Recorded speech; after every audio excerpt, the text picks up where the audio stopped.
کہ سوئی ہوئی تقدیر جگاؤ تو ذرا جی پہلے. ذرا ایک مرتبہ لہتے کہتے سبحان اللہ. پیچھے والے بالکل خاموش ہے. کیوں بھائی خاموش ہے؟ بول رہے کہ وہ ٹھیک ہو کے بیکار لگنے لگتے ہیں. وہ ٹھیک ہو کے بیکار لگنے لگتے ہیں. ارے جو بولتے نہیں وہ بیمار لگنے لگتے ہیں.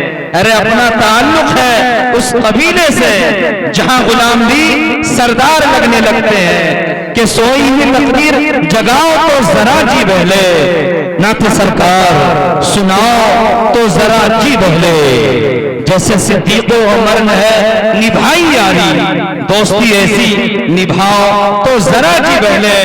ارے مرتبہ قیامت میں ان کے نرالے ہوں گے. مرتبہ قیامت میں ان کے نرالے ہوں گے. میرے سرکار کے جو چاہنے والے ہوں گے انہی میں سے شاعر اسلام قاری خسرو صاحب ہے. میرے دوستوں کہ زندگی دی ہے تو جینے کا قرینہ دے دے. علماء توجہ چاہوں گا علماء سے کہ زندگی دی ہے تو جینے کا قرینہ دے دے. زندگی دی ہے تو جینے کا قرینہ دے دے.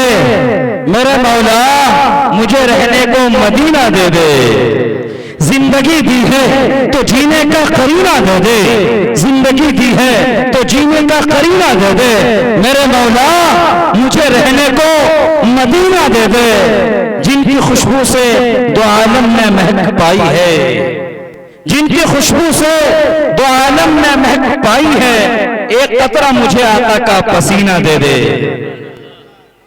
میرے دوستو اے ماشاءاللہ شکریہ بھائی ماشاءاللہ. دیکھیے عبدالسلام صاحب نے حوصلہ افزائی کی. اللہ انہیں سدا سلامت رکھے.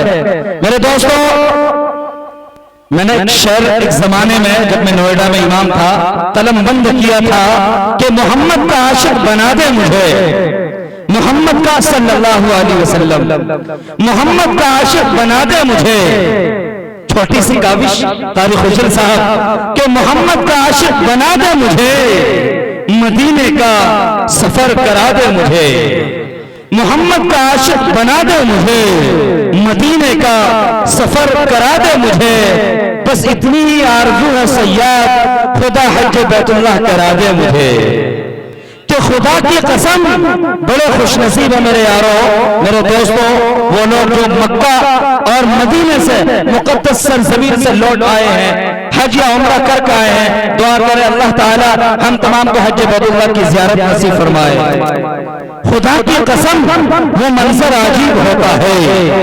خدا کی قسم وہ منظر عجیب ہوتا ہے. نظروں سے جب مدینہ قریب ہوتا ہے. بھائی اتنی خاموشی مایوسی جزاک اللہ کہ خدا کی قسم وہ منظر عجیب ہوتا ہے. مدینہ جانا چاہتے ہیں نا تو بیدار ہو جاؤ کہ خدا کی قسم وہ منظر عجیب ہوتا ہے. نظروں سے جب مدینہ قریب ہوتا ہے. خدا کی قسم وہ منظر عجیب ہوتا ہے. نظروں سے جب مدینہ قریب ہوتا ہے. حیات روزہ اقدس کا کیا کہنا. حیات روزہ اقدس کا کیا کہنا. جو دیکھ آتا ہے وہ بڑا خوش نصیب ہوتا ہے. دعا کرے اللہ تعالی ہم تمام کو سن 2025 کے آسمانوں میں بادل کی طرح آسمانوں میں بادل کی طرح بعد میں کلیوں کی طرح اسٹیج پر آ جاؤ پھولوں میں خوشبو کی طرح. تاریخیں بتا رہا تھا کہ انگریزوں نے علماء کو اس دیش کو ختم کرنے کی کتنی سازشیں کی ہیں. میرے دوستو کسی نے کہا کہ زخم کھا کر ستمگر کہلائے ہم. زخم کھا کر ستمگر کہلائے ہم. پھول تھے اور تلوار کہلائے ہم. زخم کھا کر ستمگر کہلائے ہم. پھول تھے اور تلوار کہلائے ہم. ساری قربانیاں رائگاں ہو گئی. ساری قربانیاں رائگاں ہو گئی. جان لے کر بھی غدار کہلائے ہم. لیکن ان سے میں کہنا چاہتا ہوں کہ اگر ہم غدار ہیں تو پاون وفا تم بھی نہیں. اگر ہم غدار ہیں تو پاون وفا تم بھی نہیں، اپنی کثرت پر نہ اتراؤ خدا تم بھی نہیں۔ آئیے دوستو اس پروگرام کو آگے بڑھاتے ہیں اور اس مجلس کے اندر جو مایوسی ہے، جو غلوطی ہے، اس کو ختم کرنے کے لیے ایک مینا بازار جامع مسجد کے آن بان شان کو آپ کے درمیان پیش کروں۔ آئیے دوستو نوجوان مداح خیر الانام جناب عبدالسلام صاحب کو مدعو کر رہا ہوں اس شعر کے ساتھ کہ کس کی مجال ہے کہ میرے نبی کی مثال دے، کس کی مجال ہے، ذرا مچل کے کہہ دیں ایک آدھ آدمی سبحان اللہ، اے ماشاءاللہ بڑے سمجھدار ہیں، کس کی مجال ہے کہ میرے نبی کی مثال دے، پچھم سے آج بھی کوئی سورج نکال دے، دکھ جائے جھوپڑی مجھے منظور ہے خدا، لیکن مدینے جانے کا راستہ نکال دے۔ کہ مذہب کے نام پر ظلم و ستم ہم نہیں کرتے۔ ماشاءاللہ ہندوستان کے سب سے مائع ناز مقرر شعلہ بیان خطیب زمان ہمارے مہمان مکرم حضرت مفتی خالد صاحب دامت برکاتہ العالیہ تشریف لا چکے ہیں۔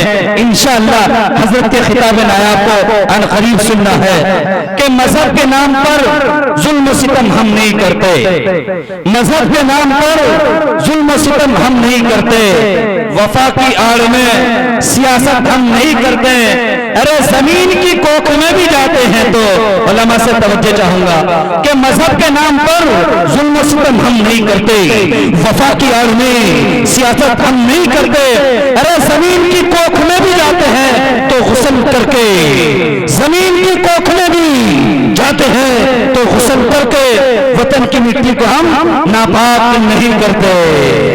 اور یہ مصر بھی دیکھیں کہ جو تھے سیاسی گھرانے والے سب ایک نکلے، شہباز پور ٹیلا والوں کہ جو تھے سیاسی گھرانے والے سب ایک نکلے، بچانے والے جلانے والے سب ایک نکلے، جو تھے سیاسی گھرانے والے سب ایک نکلے، بچانے والے گرانے والے سب ایک نکلے۔ حرام کے رزق میں کوئی امتیاز کیسا، حرام کے رزق میں کوئی امتیاز کیسا کہ کھانے والے کھلانے والے سب ایک نکلے۔ اور ہماری ایک عمارت یہ کہہ رہی ہے گرانے والے بچانے والے سب ایک نکلے۔ آئیے دوستو گویا کہ آپ یہ کہہ رہے ہیں جو دل کی دوا ہے وہ دوا کیوں نہیں دیتے، جو دل کی دوا ہے وہ دوا کیوں نہیں دیتے، اے چارہ کرو ان کو بلا کیوں نہیں دیتے۔ آئیے بھائی ہم انہیں کو بلاتے ہیں۔ اب آپ کے درمیان مقرر شعلہ بیان فصیح اللسان ساحر البیان خطیب ہندوستان ہم سب کے مہمان حضرت مفتی خالد صاحب دامت برکاتہ العالیہ امام و خطیب جامع مسجد صدر گارڈن میرٹھ ہے۔ حضرت کے استقبال اس شعر سے کروں گا کہ چرخ اسلام کے کہکشاں آئیے، چرخ اسلام کے کہکشاں آئیے، فکر و فن کی زمین آسماں آئیے، سیرت شاہ طیبہ کا نقش وفا باغ اسلام کے باغباں آئیے۔ حضرت والا سے گزارش سے کروں گا کہ خدا والے محبت کی زبان کو عام کرتے ہیں، خدا والے محبت کی زبان کو عام کرتے ہیں، بھلا جس سے سبھی کو ہو وہ ایسا کام کرتے ہیں۔ ارے غم مخلوق رب دو جہاں میں ہر گھڑی دلکش، ارے یہ ہے مرد مجاہد یہ کہاں آرام کرتے ہیں۔ حضرت والا سے گزارش ہے کہ مختصر خطاب کے بعد دعا فرما کر اس جلسے کا اختتام فرما رہے ہیں۔